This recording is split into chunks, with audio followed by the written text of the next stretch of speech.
Dan. Bonjour. Carbone Télévision, exprime ton talent. Comment tu vas? Bien, et vous? On peut rentrer? Oui, rentrez. Merci. Bonjour Dan. Alors, de prime abord, pour ceux qui les découvrent avec cette émission, qui est Dan?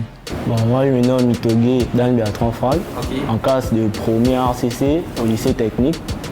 J'évolue dans le poste de meneur arrière dans le club de Nomba Athletic Club qui se loge derrière la pédiatrie au CUS. Tu es amoureux du basketball, ça tout le monde le sait. Comment as-tu découvert ce sport et quel a été le déclic en fait? Bon, c'est un jour, je partais jouer au ballon au CUS. En arrivant, il n'y avait personne au terrain de foot. Et de l'autre côté, j'entendais des cris, le bruit, tout ça. Ouais. Donc quand j'arrive, je pars, je suis le bruit. Arrivé là-bas, je vois il y a le monde et tout, il y a le show. Le show, ouais.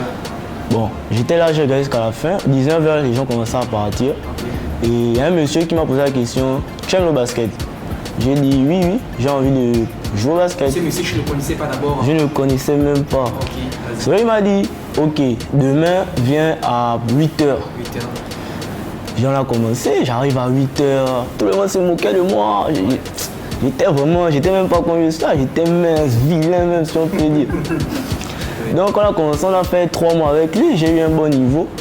Et on va me dire, Comment ça s'est passé en fait, les séances de training, comment ça s'est passé? on s'entraînait de 8h à 23h.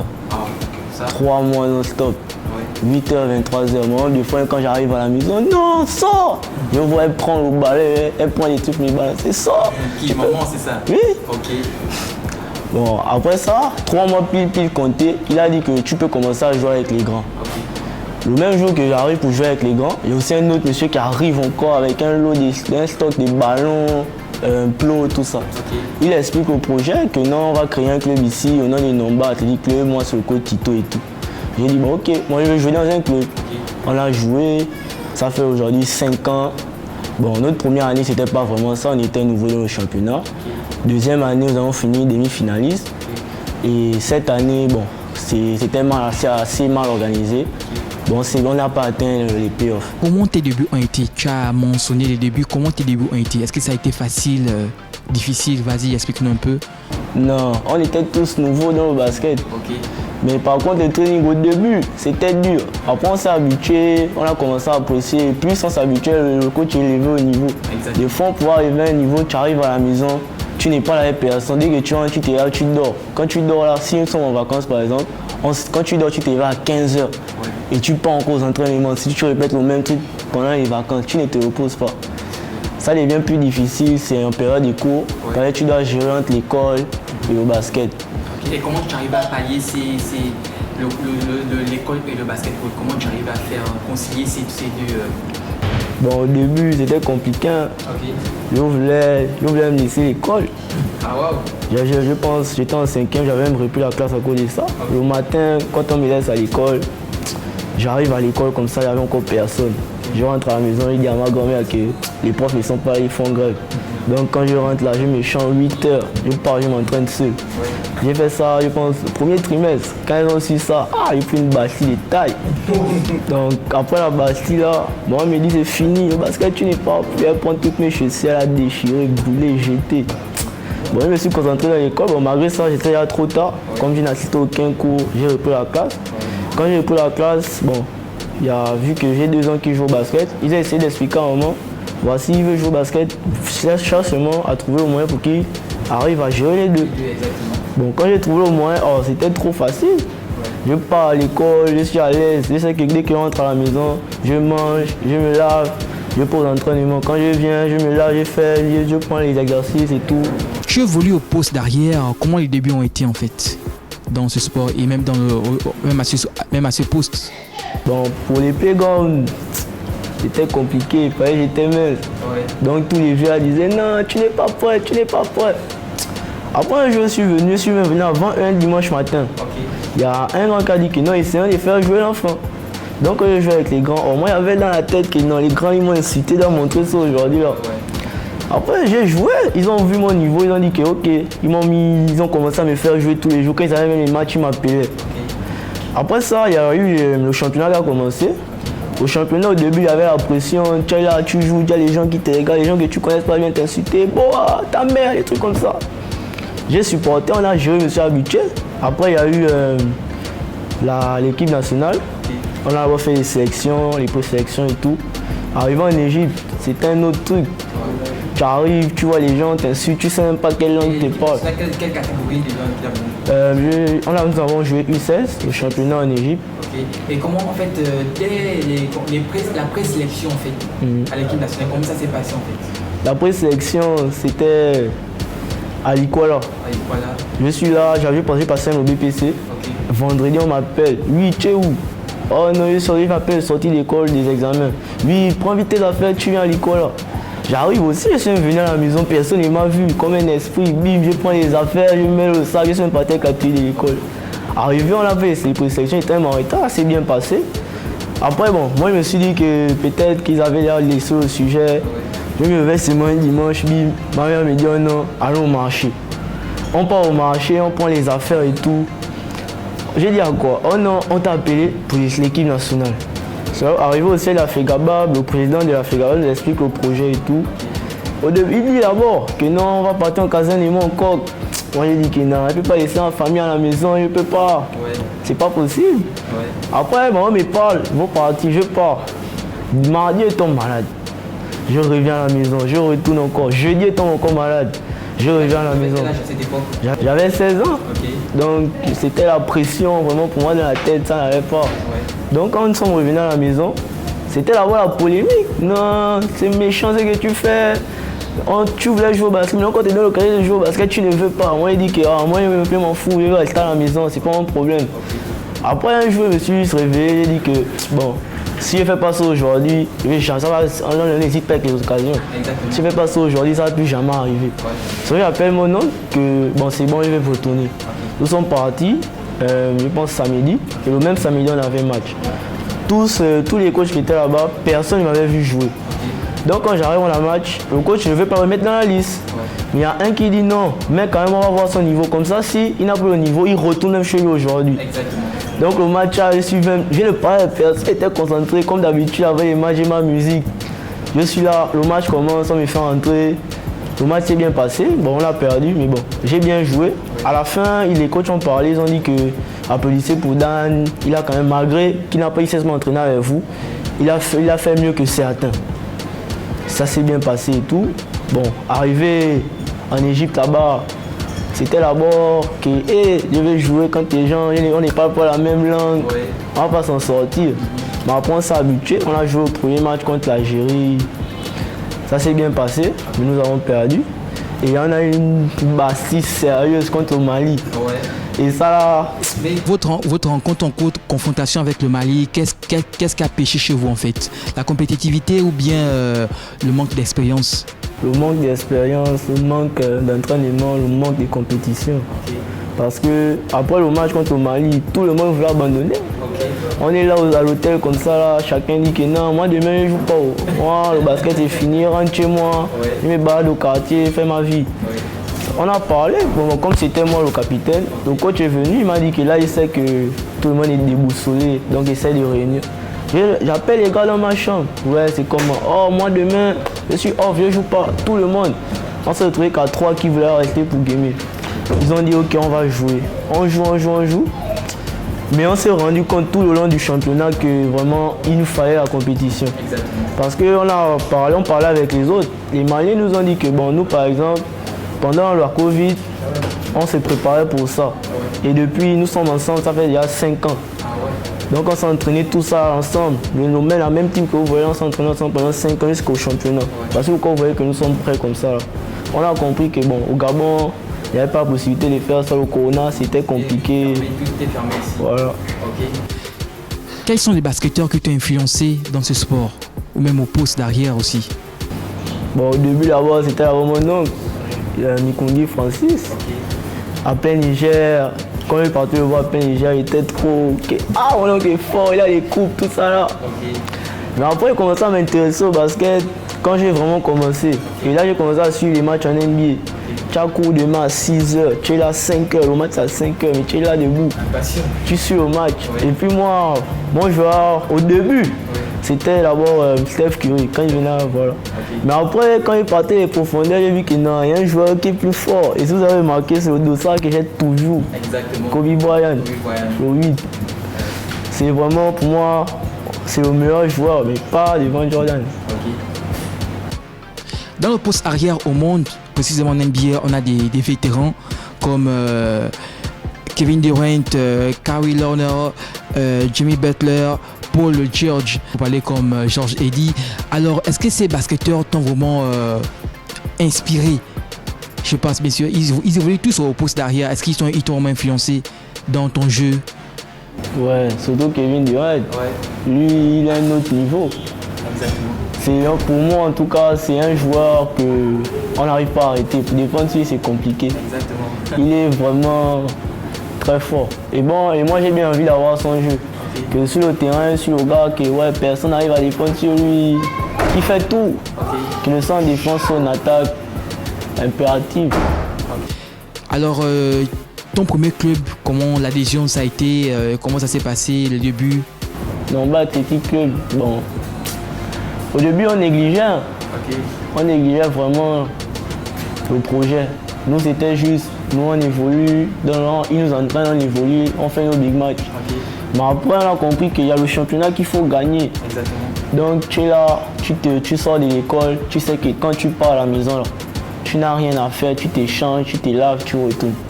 Quand tu retournes à 15h, tu as tes 3 heures de souffrance, tu arrives à la maison même, on peut te parler, tu deviens nerveux.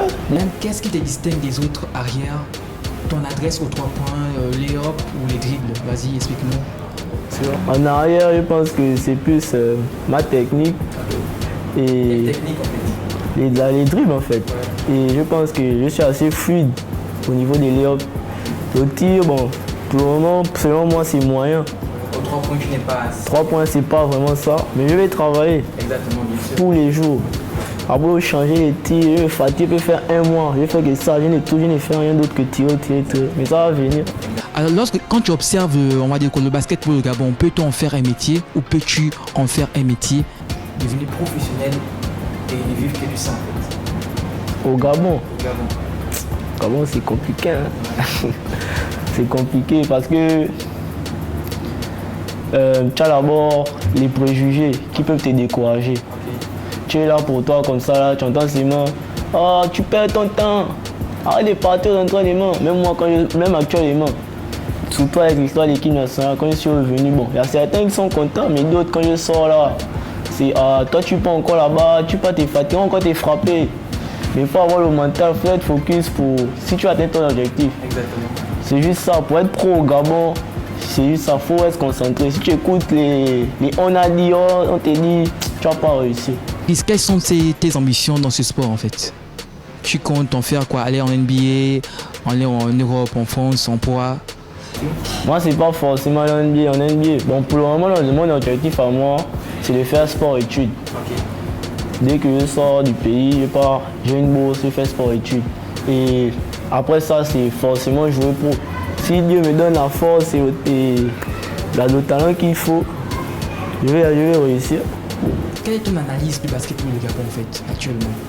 On rappelle qu'à l'époque, c'était vraiment c'était, on va dire quoi, il y avait d'engouement autour de ce sport, mais actuellement, il y a plus tellement d'engouement en fait. Bon, avant, je peux dire que c'était quand même considérable. Mais parce qu'avant, quand tu écoutes les coachs parler, on te dit, moi, quand j'étais à Capo, on est allé à Madagascar, on a joué tel. Voici pourquoi moi aussi, je cherchais à aller à Capo. Parce que je me suis dit que bon, peut-être que là-bas, l'équipe de basket est là-bas, je vais aussi, voilà. Exactement. Et bon, ça a commencé à marcher. Je suis parti à Capo, ma première année, j'ai joué dans l'équipe du lycée, on a gagné l'Oxu. Et bon, on attend. Et bon, selon moi, le basket gabonais est en train de revenir.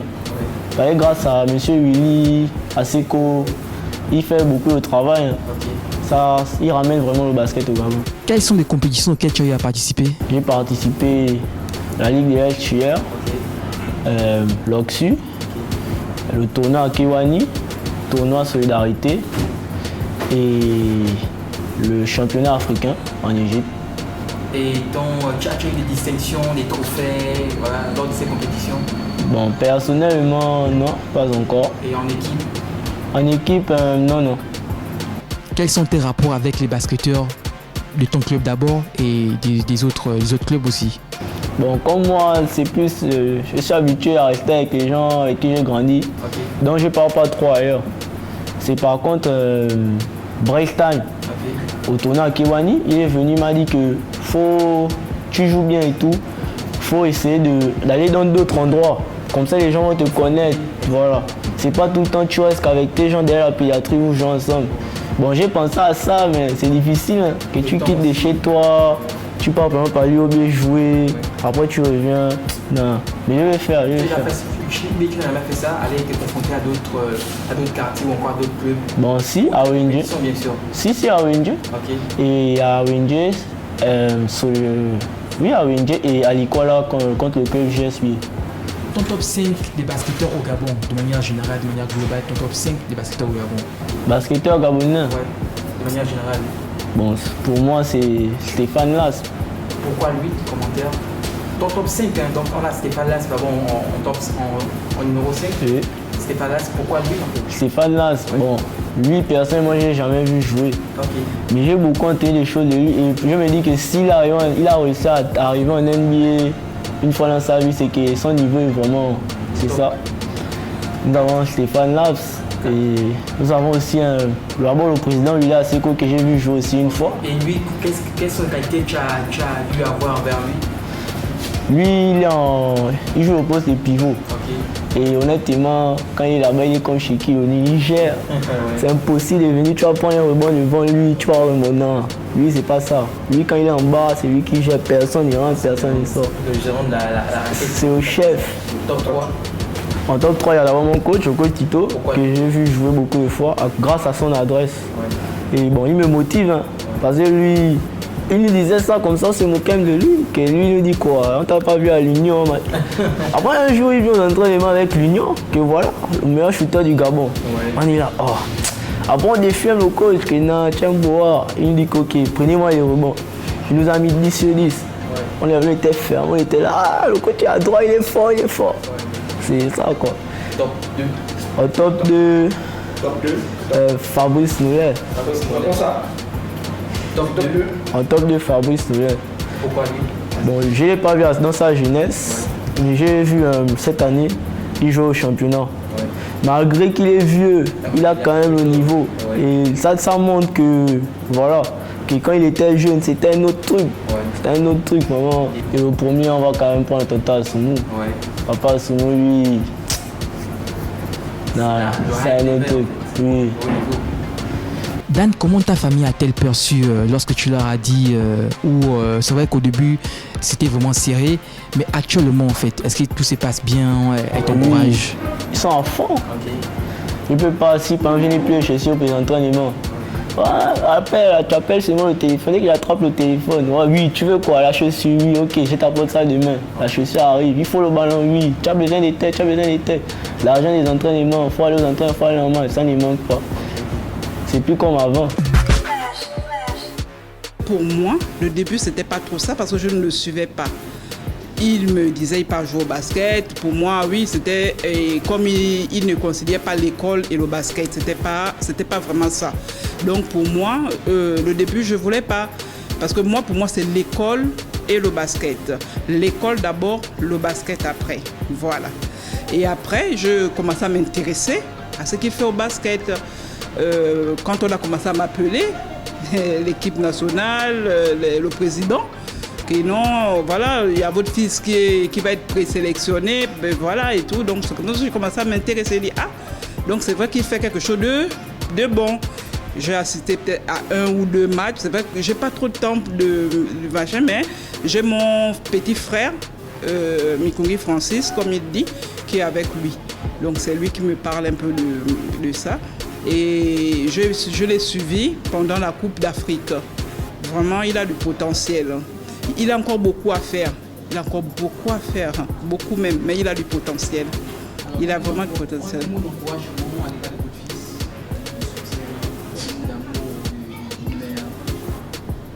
C'est mon fils.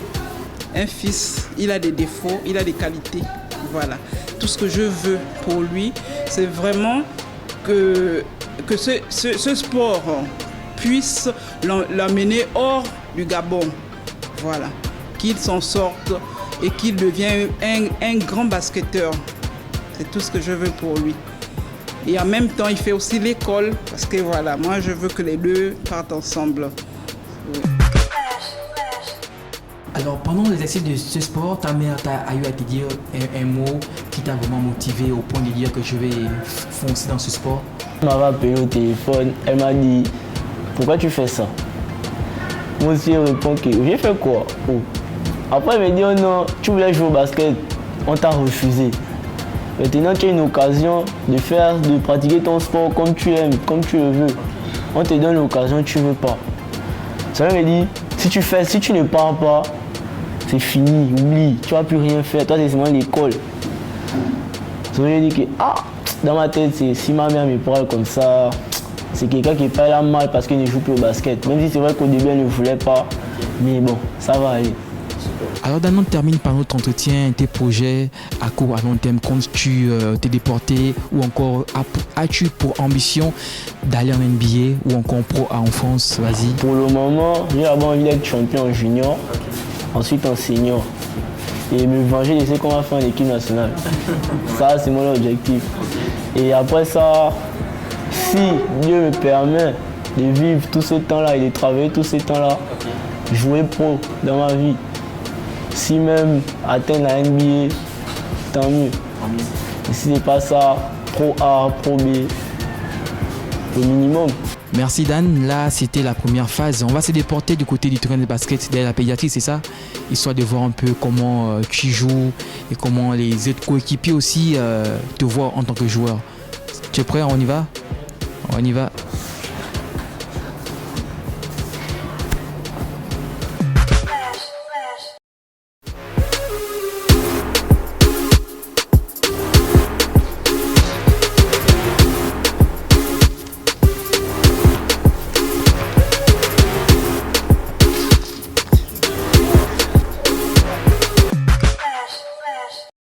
Dan est pour nous un leader.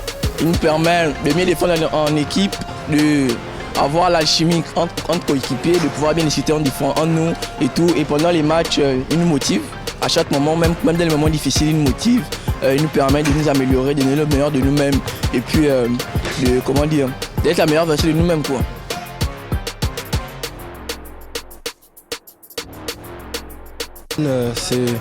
C'est un bon joueur, il aide tout le monde dans l'équipe, il participe toujours dans les bons et mauvais moments, il est toujours là pour nous soutenir.